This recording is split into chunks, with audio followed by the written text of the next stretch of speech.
Hello guys. तो last episode में हमने देखा था जिएन ने जिनशी से गू क्लैन के बारे में पूछा था एंड जिनशी ने जिएन को गू क्लैन के बारे में काफ़ी सारी बातें बताई थी। उन्होंने बताया था जिएन गू क्लैन एक बहुत ही पावरफुल क्लैन है। डोईक्यू कॉन्टिनेंट के सबसे पावरफुल क्लैन में उसकी गिनती होती है एंड यहाँ तक कि hall of soul, pill tower, 4 pavilion, 3 valley, 2 sect, इनमें से किसी में भी इतनी हिम्मत नहीं है तो जाकर गू क्लैन से फाइट कर सकें। गू क्लैन में डाओजोंग लेवल के वॉरियर को भी इतनी ज़्यादा इज्जत नहीं दी जाती है जितनी डोईक्यू कॉन्टिनेंट के बाकी हिस्सों में दी जाती है। उनका एक नॉर्मल सोल्जर ही डाओलिंग या डाओहोंग लेवल का वॉरियर होता है, तो इससे ही उनकी पावर का अंदाज़ा लगाया जा सकता है।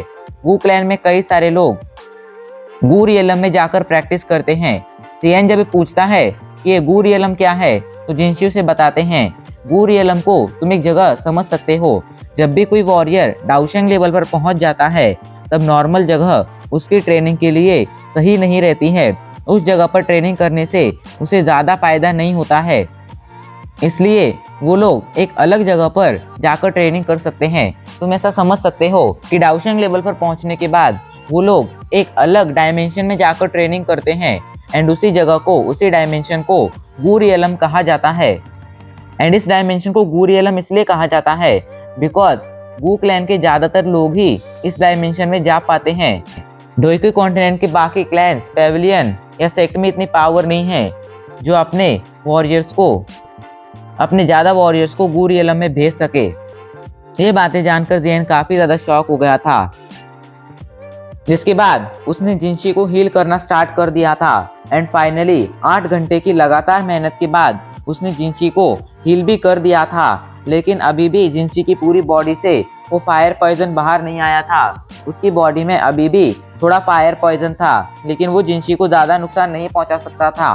फिर भी जिएन अपना बेस्ट देना चाहता था, इसलिए जिएन ने जिनशी को कुछ लिक्विड एंड पिल्स देने के लिए कहा था। उसने बताया था अगले 3-4 महीने तक लगातार जिनशी को इन पिल्स को कंज्यूम करना है एंड उस लिक्विड को पानी में डालकर रोज 2 से 3 घंटे इस पानी में बैठकर ट्रेनिंग करनी है। मैं गारंटी तो नहीं दे सकता हूँ इसके बाद आप पूरी तरह से हील हो जाएंगे, बट हाँ मैं इस चीज़ की गारंटी दे सकता हूँ कि इसके बाद फायर पॉइजन आपकी बॉडी के अंदर ना के बराबर बचेगा। जिनशी ने जिएन को हेल्प के लिए थैंक यू कहा था। अब आगे जिनशी कहते हैं जिएन, तुमने आज जो मेरी हेल्प की है वो शायद ही कोई कभी कर पाता, इसलिए मैं तुम्हारी इस फेवर को हमेशा याद रखूंगा। अगर फ्यूचर में तुम्हें कभी भी किसी चीज़ की ज़रूरत पड़े तो याद रखना हेवेनाई माउंटेन रेंज में तुम्हारा एक दोस्त अभी भी जिंदा है एंड तुम्हारी मदद करने के लिए हमेशा तैयार है। जिएन कहता है आपका दोस्त बनना मेरे लिए भी बहुत ही गर्व की बात होगी एंड फ्यूचर में अगर मुझे किसी भी चीज़ की ज़रूरत पड़ेगी, किसी भी हेल्प की ज़रूरत पड़ेगी तो मैं आपके पास ज़रूर आऊँगा। तभी जिएन की नज़र अपनी बॉडी पर मौजूद डेमन स्पॉट पर पड़ती है, जिसे देखकर आज से कुछ सालों पहले जिएन को चिंता होती थी, उसे देखकर अब जिएन को बिल्कुल भी चिंता नहीं हो रही थी। बिकॉज इस डेमन स्पॉट के अंदर पॉइजन के साथ साथ थी एक डाओजोंग लेवल के वॉरियर की डोईक्यू एंड अगर जिएन इस पूरी डोईक्यू को एब्जॉर्ब कर लेता तो वो बहुत ही ज़्यादा पावरफुल बन जाता। लेकिन अभी के लिए उसके पास इतनी हेवनली फ्लेम नहीं थी कि वो जल्दी से जल्दी इस डोईक्यू को एब्जॉर्ब कर सके, क्योंकि इसे एब्जॉर्ब करने से पहले उसे इन्हें रिफाइन करना पड़ता। इसलिए जिएन जल्द से जल्द एक हेवनली फ्लेम हासिल करने का डिसाइड करता है, लेकिन उससे पहले उसे जाना था वाइल्ड लाइटनिंग पेविलियन में ताकि वो पैंग जुंजी से मिलकर उनसे मास्टर को बचाने में हेल्प मांग सके। अगले और कुछ दिनों तक जिएन हेवेनाई माउंटेन पर ही रहता है एंड बस 2 ही काम करता है। पहला जिनशी की बॉडी के अंदर से फायर पॉइजन निकालना एंड दूसरा अपने चेस्ट पर मौजूद डेमन स्पॉट की स्टडी करना। जिएन की लगातार रिफाइनिंग की वजह से जिनशी की बॉडी से वो फायर पॉइजन लगभग पूरी तरह से निकल चुका था। जिएन रोज अपनी जी जान लगा देता था एंड जिनशी भी ट्रेनिंग के दौरान होने वाले प्लेन को सहते रहते थे। वो पेन बहुत ज़्यादा होता था बट जिनशी फिर भी उसे सहते थे एंड इसी वजह से अब उनकी बॉडी के अंदर बहुत ही कम फायर पॉइजन बच गया था। इधर जिएन के डेमन स्पॉट का अब उसे काफ़ी ज़्यादा नॉलेज हो गया था। जियन समझ गया था इस डेमन स्पॉट को कमज़ोर समझने की गलती वो नहीं कर सकता है। भले ही अभी के लिए वो एक डाउजोंग लेवल का वॉरियर बन गया हो, लेकिन फिर भी वो अभी इतना काबिल नहीं हुआ है जो इस डेमन स्पॉट को टक्कर दे सके। जियन ध्यान से अपने डेमन स्पॉट को देखता है, जिसके ऊपर एक सील चढ़ी हुई थी जो लिटिल फेरी डॉक्टर ने इसके ऊपर चढ़ाई थी। जियन कहता है, अगर उस टाइम पर लिटिल फेरी डॉक्टर ने ये सील इस डेमन स्पॉट पर नहीं चढ़ाई होती तो मैं कब का मर चुका होता। इसलिए मुझे कुछ भी बिना सोचे समझे नहीं करना चाहिए एंड अपना हर एक कदम फूक फूक कर रखना चाहिए। अभी मैं इस सील को तोड़ने की गलती नहीं कर सकता हूँ, बिकॉज अगर सील को तोड़ने के बाद डेमन स्पॉट इरप्ट हो गया, ब्लास्ट हो गया, तो उस टाइम पर मेरी हेल्प के लिए वहाँ पर कोई नहीं मौजूद होगा। यहाँ तक कि जिनसी भी चाहकर मेरी हेल्प नहीं कर पाएंगे। इसलिए जब मैं एक डाउजन लेवल के वॉरियर के कांटेक्ट में आ जाऊंगा, एक भरोसेमंद डाउजन लेवल के वॉरियर के कांटेक्ट में आ जाऊंगा, तभी इस सील को इस डेमन स्पॉट से हटाऊंगा। जियन ने अब डिसाइड कर लिया था वो ऐसा ही करेगा। अब सीन शिफ्ट हो जाता है एंड हमें अगले दिन का सीन दिखाया जाता है। जिनशी आज भी बाथ टब में बैठे हुए थे एंड उनका गर्दन तक का शरीर पानी के अंदर था, बस उनका सिर ही पानी से ऊपर था। बाथ टब का पानी आज भी बोल रहा था, बट इसका टेम्परेचर पहले वाले पानी के टेम्परेचर से काफ़ी ज़्यादा था। बाथ टब का पानी अभी के लिए कलरफुल था। कुछ घंटों बाद बाथ टब का पानी ग्रे कलर में बदल जाता है। वो लिक्विड, वो एनर्जेटिक लिक्विड पहले ही जिनसी की बॉडी के अंदर चला गया था एंड उसने जिनसी की बॉडी से फायर पॉइजन बाहर निकाल दिया था। जिनसी भी अब बाथ टब से बाहर आ जाते हैं एंड कपड़े पहनने के बाद जियन के पास आकर कहते हैं, जियन बहुत बहुत थैंक यू। मैं फील कर सकता हूँ मेरी लाइफ फोर्स पहले से काफ़ी ज़्यादा स्ट्रांग बन चुकी है एंड ये सब तुम्हारी वजह से ही हुआ है। जियन कहता है थैंक यू बोलने की कोई ज़रूरत नहीं है। जिसके बाद वो 2 जेड बॉटल्स बाहर निकालता है एंड उन्हें जिनसी को देते हुए कहता है, इसमें से एक के अंदर मेडिसिनल लिक्विड है एंड दूसरे के अंदर मेडिसिनल पिल्स हैं। जिस तरह मैंने आपको बताया था, आपको इसमें से एक पिल डेली कंज्यूम करनी है एंड इस लिक्विड की कुछ बूंदें पानी में डालकर डेली 2 से 3 घंटे उस पानी के अंदर बैठकर ट्रेनिंग करनी है। अगर आप टाइम टू टाइम ये काम करेंगे तो आपके बॉडी से ये फायर पॉइजन अगले 2 से 3 महीनों में ही पूरी तरह से निकल जाएगा। ये सुनकर जिनसी के फेस पर स्माइल आ जाती है। तभी जियन कहता है, अब मुझे कल निकलना होगा, इसलिए अब मैं रेस्ट करने जा रहा हूँ। जिनसी कहता है, आप कल रवाना होने वाले हैं एंड आप कहाँ जाने वाले हैं? तो जियन कहता है, हाँ मुझे कल ही रवाना होना होगा, क्योंकि मुझे चारों पैविलियन की ग्रैंड मीटिंग से पहले वाइन लाइटनिंग पैविलियन में पहुंचना है एंड फैंग जुनजे से मिलना है। अगर मैं वहां पर पहुंचने में लेट हो गया तो मैं कभी भी फैंग जुनजे से नहीं मिल पाऊंगा, इसलिए मैं वहां जाने में देरी नहीं कर सकता हूं। जिनसी कहते हैं, क्या मैं जान सकता हूं आप फैंग जुनजे को क्यों ढूंढ रहे हैं? तो जियन कहता है, मैं अभी आपको ये नहीं बता सकता हूँ, ये थोड़ा मेरा पर्सनल मैटर है। जियन अभी को किसी को ये नहीं बताना चाहता था कि वो फैंग जुनजे को इसलिए ढूंढना चाहता है क्योंकि उसे हॉल ऑफ सोल से फाइट करनी है। बिकॉज कहीं अगर गलती से भी ये बात हॉल ऑफ सोल तक पहुंच जाती तो जियन के लिए काफ़ी मुसीबतें खड़ी हो सकती थी। जिनसी कहते हैं, कोई बात नहीं, मैं समझ सकता हूँ। वैसे जहाँ तक मुझे पता है आपके वाइन लाइटनिंग पैविलियन के साथ अच्छे रिलेशन नहीं हैं एंड पेटियान से तो आपने डायरेक्टली मुकाबला किया है, उसने आपको मारने की भी कोशिश की है। तो वाइन लाइटनिंग पैविलियन में जाते वक्त संभल कर जाना एंड हाँ याद रखना, अगर किसी भी हेल्प की ज़रूरत पड़े, यहाँ तक कि अगर पेटियान भी आप पर अटैक कर दे तो आप इस जगह पर आ सकते हैं। हेवन आई माउंटेन पर पूरी तरह से गोल्ड स्वेलो माउस टाइप का कब्जा है एंड यहाँ पर पेटियान जैसा वॉरियर भी हमारे सामने आपको मारने की हिम्मत नहीं करेगा। जियन हमें से रिला देता है। जियन जानता था भले अभी के लिए जिनसी एक 6 स्टार डाउजोंग हो, बट उसकी पावर 6 स्टार डाउजोंग से काफ़ी ज़्यादा थी। यहाँ तक कि अगर जिनसी चाहे तो पेटियान से फाइट कर कर अपनी कुछ पावरफुल स्किल्स टेक्निक्स का यूज़ कर कर फेटियान को कुछ कोशिशों के बाद मार सकते थे, इसलिए फेटियान भी यहाँ पर बिना मतलब के कुछ भी करने की हिम्मत नहीं कर सकता था। कुछ घंटों बाद हमें जियान को दिखाया जाता है, जो एक रूम के अंदर बेड पर बैठा हुआ था। उसने बस अपनी पैंट पहन रखी थी, उसकी पूरी बॉडी पर और कोई कपड़ा नहीं था। जियान के चेस्ट पर अभी के लिए एक साफ साफ डेमन स्पॉट को देखा जा सकता था। वो डेमन स्पॉट आज से कुछ साल पहले वाले डेमन स्पॉट से काफी बड़ा हो चुका था। उस डेमन स्पॉट के चारों तरफ कई सारे सिंबल थे, जो लिटिल फेरी डॉक्टर के द्वारा बनाई गई सील थी। बट पिछले कुछ सालों में वो सील काफी ज्यादा कमजोर हो चुकी थी। डेमन स्पॉट को देखकर अब जियान को चिंता हो रही थी।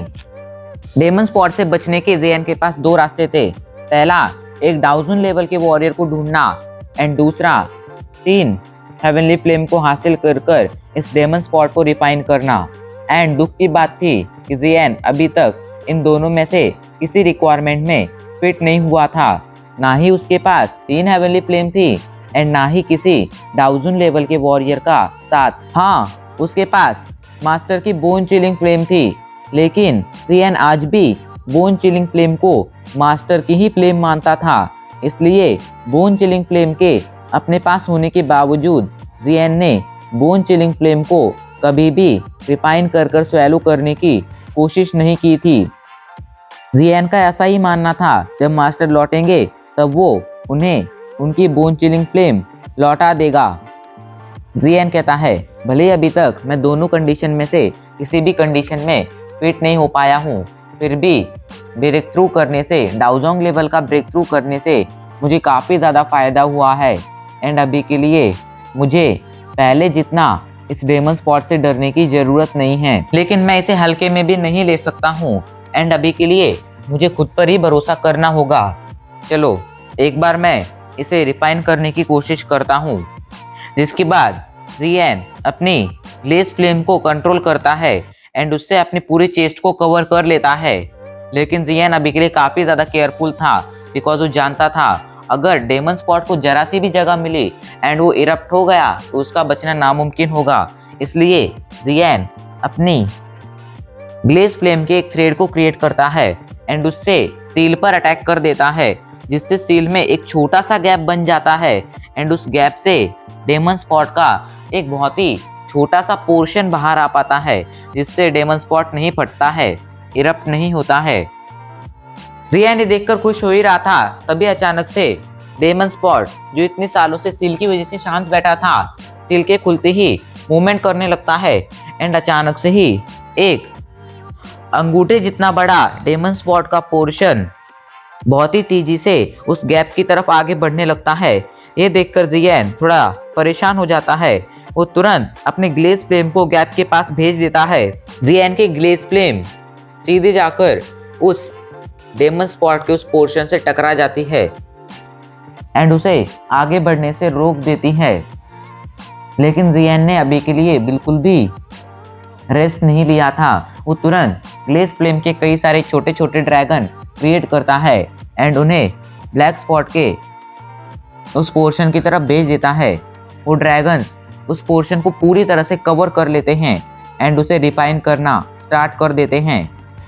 उन ड्रैगन के अंदर से लगातार ग्लेज फ्लेम बाहर आ रही थी, जो उस डेमन स्पॉट के पोर्शन को रिफाइन करती जा रही थी। उस डेमन स्पॉट के पोर्शन के अंदर से काफ़ी सारा धुआं निकल रहा था, जो ऑब्वियसली पॉइजन था। बट वो धुआं आगे बढ़ पाता एंड जियान की बॉडी से थोड़ा भी दूर जा पाता, उससे पहले ही ग्लेज फ्लेम उस धुएं को भी जलाकर राख कर दे रही थी। जियान डाउजोंग लेवल का वॉरियर बन गया था, इससे उसकी ग्लेज फ्लेम की भी पावर बढ़ गई थी। एंड फिर फाइनली कुछ टाइम बाद जियान इस डेमन स्पॉट के पोर्शन को पूरी तरह से रिफाइन कर देता है। वो डेमन स्पॉट का पोर्शन अब एक पावरफुल डोईकुई में बदल गया था। जियान तुरंत उस डोईकुई को अपने फ्लेम मंत्रा के पैथ पर सर्कुलेट करने लगता है, जिससे वो डोईकुई जो पहले किसी और वॉरियर की थी, वो अब जियान की डोईकुई में बदल जाती है। जिसके बाद वो सीधा जाकर जियान के कुई पैथ में गिरती है एंड जियान की डोईकुई के साथ सर्कुलेट होने लगती है, जिससे जियान की पावर थोड़ी बढ़ जाती है। ये देखकर जियान काफी ज्यादा खुश हो जाता है एंड जियान इसी तरह आगे भी धीरे धीरे कर थोड़े थोड़े डेमन स्पॉट के पोर्शन को बाहर निकालता है एंड उसे अपने ग्लेज फ्लेम से रिफाइन करते रहता है, जिसके बाद उसे अपने फ्लेम मंत्रा के पैथ पर सर्कुलेट कर जिएन उस डोईकुई को अपना बना लेता था एंड फिर वो अपने डोईकुई को अपने कुई पैथ में सर्कुलेट कर अपनी पावर बढ़ा लेता था। ये प्रोसेस पूरी रात भर चलती है। अगले दिन सुबह जिएन अपनी आंखें खोलता है एंड अपने चेस्ट पर मौजूद डेमन स्पॉट को देखता है, जिसका साइज थोड़ा छोटा हो गया था, लेकिन उसे देखकर जिएन को ज़्यादा खुशी नहीं होती है।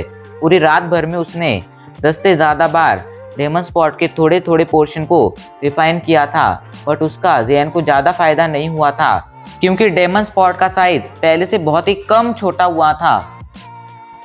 लेकिन इतने से डेमन स्पॉट को रिफाइन करने के बाद भी जिएन को बहुत ही ज़्यादा फायदा हुआ था, क्योंकि उसकी पावर अभी के लिए इतनी ज़्यादा बढ़ गई थी कि जिएन बहुत ज़्यादा खुश था, क्योंकि उसके पहले की पावर एंड अभी की पावर अगर देखी जाए तो उसमें काफ़ी ज़्यादा अंतर था।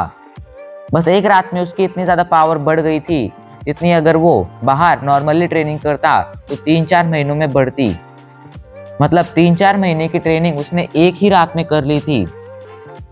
जिएन कहता है, अगर इसी तरह मैंने इस डेमन स्पॉट का यूज़ किया तो अगले कुछ टाइम में मैं बहुत ही ज़्यादा पावरफुल बन जाऊंगा। इस डेमन स्पॉट को रिफाइन करने की वजह से मुझे सच में काफ़ी ज़्यादा फ़ायदा हुआ है। मेरे लेवल्स में भी इम्प्रूवमेंट हुई है। डाउजोंग के हर स्टार लेवल में काफ़ी ज़्यादा अंतर होता था, इसलिए जिएन ने अभी किसी लेवल का ब्रेक थ्रू नहीं किया था। हर डाउ लेवल के बारे में वैसे तो कोई खास इन्फॉर्मेशन अवेलेबल नहीं थी, लेकिन ये चीज़ बस डाउहोंग लेवल तक ही अप्लाई होती थी। डाउजोंग लेवल के बारे में सेंट्रल प्लान में खास इन्फॉर्मेशन मौजूद थी। सेंट्रल प्लान में डाउजोंग लेवल के हर एक स्टार को 4 लेवल्स में बांटा गया था: entry, intermediate, advance and peak level. जिएन अपनी पावर को चेक करता है एंड उसे पता चलता है डेमन स्पॉट की ट्रेनिंग करने से पहले वो डाउजोंग लेवल के 1 स्टार लेवल के एंट्री लेवल पर था, बट रात भर डेमन स्पॉट के साथ ट्रेनिंग करने से अब वो डाउजोंग लेवल के 1 स्टार लेवल के इंटरमीडिएट लेवल में एंटर कर चुका था एंड ये जिएन के लिए काफ़ी खुशी की बात थी। लेकिन अभी के लिए डेमन स्पॉट का खतरा जिएन पर बना हुआ था। जिएन अपने कपड़े पहन लेता है, जिसके बाद अपने सामान को अच्छी तरह से पैक करने के बाद जिएन उठ खड़ा होता है। वो कहता है, अब मेरे यहाँ से रवाना होने का टाइम आ चुका है। मैं यहाँ पर रुककर अपना और टाइम वेस्ट नहीं कर सकता हूँ। मुझे जल्दी से जल्दी पावरफुल बनना होगा, फैंग जुनजे को ढूंढना होगा, मास्टर को बचाना होगा, जी जूनियर के क्लैन में जाकर उसका हाथ मांगना होगा एंड इसी तरह और भी कई सारे काम मुझे बहुत जल्दी ही कंप्लीट करने होंगे। जिएन ये कहकर अपने रूम का दरवाज़ा खोलता है एंड अपने रूम से बाहर आ जाता है। रूम पर ही गार्ड मौजूद थे जो जिएन को देखकर उसे तुरंत ग्रीट करते हैं। जिएन भी उनके ग्रीट का जवाब देता है, जिसके बाद वो तेजी से आगे बढ़ने लगता है एंड अचानक से हवा में पहुंच जाता है। अभी के लिए वो बिना किन्हीं पंखों के हवा में उड़ रहा था। इस चीज़ को जिएन काफ़ी टाइम से एक्सपीरियंस करना चाहता था एंड फाइनली आज उसे इस चीज़ को एक्सपीरियंस करने का मौका मिल रहा था। आज का दिन उसके लिए बहुत ही खुशी का दिन था। जिएन कहता है, चलो अब अपना काम शुरू करने का वक्त आ गया है। ये कहकर जिएन आगे बढ़ने वाला था, तभी आसमान में 2 ह्यूमन फिगर्स आ जाती हैं एंड कहती हैं, ब्रदर जिएन, क्या आप जा रहे हैं? ये बात जिनशी ने कही थी। जिनशी की बात सुनकर जिएन कहता है, हाँ, मुझे अपने कुछ मैटर्स अभी सेटल करने हैं एंड उन्हें सेटल करने के लिए मुझे जाना होगा। वैसे आपकी इतनी अच्छी हॉस्पिटैलिटी के लिए बहुत बहुत शुक्रिया। सच में ब्लड पूल में एंटर करने से जिएन को काफ़ी ज़्यादा फ़ायदा हुआ था एंड स्पेशली जिनशी की हेल्प से उसे सबसे ज़्यादा फ़ायदा हुआ था, बिकॉज उसे भी यकीन नहीं था कि ब्लड पूल में एंटर करने के बाद वो डाउजोंग लेवल का ब्रेक थ्रू कर पाएगा, बट बस जिनशी की मदद से ही वो डाउजोंग लेवल का ब्रेक थ्रू कर पाया। जहाँ उसे डाउहोंग लेवल का ब्रेक थ्रू करने में 1 साल लगा था, वहीं डाउजोंग का लेवल का ब्रेक थ्रू उसने बस 2 से ढाई महीने में ही कंप्लीट कर लिया था एंड इस बात से जिएन काफ़ी ज़्यादा खुश था, बिकॉज जहाँ तक उसे लगा था उसे डाउजोंग लेवल का ब्रेक थ्रू कंप्लीट करने में कम से कम 2 से 2.5 साल लग जाएंगे, बट वो तो जियन ने 2.5 महीने में ही कंप्लीट कर लिया था। एंड इस सब का क्रेडिट जिनशी को जाता था। जिनशी कहते हैं, जियन अगर फ्यूचर में तुम्हें कभी भी किसी हेल्प की ज़रूरत पड़े तो तुम हमारे ट्राइब में आ सकते हो। एंड हाँ, अगर फ्यूचर में तुम्हें टाइम मिले तो प्लीज़ हमारे ट्राइब में आना, हम तुम्हारा ग्रैंड वेलकम करेंगे। तुम हमारे फ्रेंड बन चुके हो एंड हम पिछली बार की तरह तुम्हारा वेलकम नहीं करेंगे। एंड मैं एक बात फिर से कहना चाहूँगा, फ्यूचर में अगर किसी भी हेल्प की ज़रूरत पड़े तो हमें ज़रूर याद करना। जियन कहता है, ज़रूर। जियन अच्छी तरह से जानता था गोल्ड स्वैलो माउस ट्राइब कितनी बड़ी है। हाँ, भले ही उनकी पावर काफ़ी ज़्यादा ना हो, या कहो जियन ने अभी उनकी रियल पावर देखी नहीं है, इसलिए उन्हें उनकी पावर ज़्यादा नहीं लग रही है। फिर भी उनकी ज़्यादा पॉपुलेशन की वजह से उनके पास सेंट्रल प्लान की हर न्यूज़ रहती थी एंड इसी का फ़ायदा जियन उठा सकता था। अभी के लिए जियन ने जिनगू एंड जिनशी से ज़्यादा इन्फॉर्मेशन इसलिए नहीं निकलवाई थी क्योंकि अभी के लिए वो खुद ही इतना ज़्यादा पावरफुल नहीं था कि वो इन्फॉर्मेशन निकलवा सके। वरना जियन के मन में हॉल ऑफ सोल के बारे में काफ़ी सारे सवाल थे जो वो गोल्ड स्वैलो माउस ट्राइब के लीडर जिनसी से पूछना चाहता था। कोई प्रॉब्लम भी नहीं थी, जियन फ्यूचर में ऐसा कर सकता था। जियन सभी को अच्छी तरह से गुड बाय कहता है एंड एक लाइट फिगर में बदल जाता है जो तेजी से माउंटेन्स की तरफ आगे बढ़ने लगती है। कुछ ही सेकंड्स में वो लाइट फिगर जिनशी एंड जुनगू की नज़रों से गायब हो जाती है। उनका एक बहुत ही अच्छा दोस्त आज उनसे दूर जा रहा था। इस बात से वो लोग थोड़े दुखी भी थे। अब गाइज, भले ही जियन इन दोनों के साथ बहुत ही कम टाइम तक रहा हो, बट इनके बीच एक बहुत ही अच्छी फ्रेंडशिप बन गई थी। इनका बॉन्ड अब काफ़ी ज़्यादा स्ट्रांग हो गया था। अपने इस फ्रेंड को दूर जाते देख इन लोगों को थोड़ा बुरा भी लगता है, बट ये दोनों जानते थे उनका फ्रेंड कोई नॉर्मल इंसान नहीं है एंड वो फ्यूचर में कुछ कर दिखाने की काबिलियत रखता है, इसलिए उसे उनसे दूर जाना ही होगा। अपने फ्रेंड को गुड बाय करने के बाद वो दोनों भी अपने ट्राइब में वापस लौट जाते हैं एंड हमारा ये एपिसोड कहीं पर ख़त्म हो जाता है। तो गाइज, क्या लगता है आपको, कैसी होगी जियन की आगे की जर्नी? क्या वो आसानी से वाइंड लाइटनिंग पैविलियन में घुस पाएगा या फिर वाइंड लाइटनिंग पैविलियन घुसने में उसे कई सारी प्रॉब्लम्स को फेस करना होगा?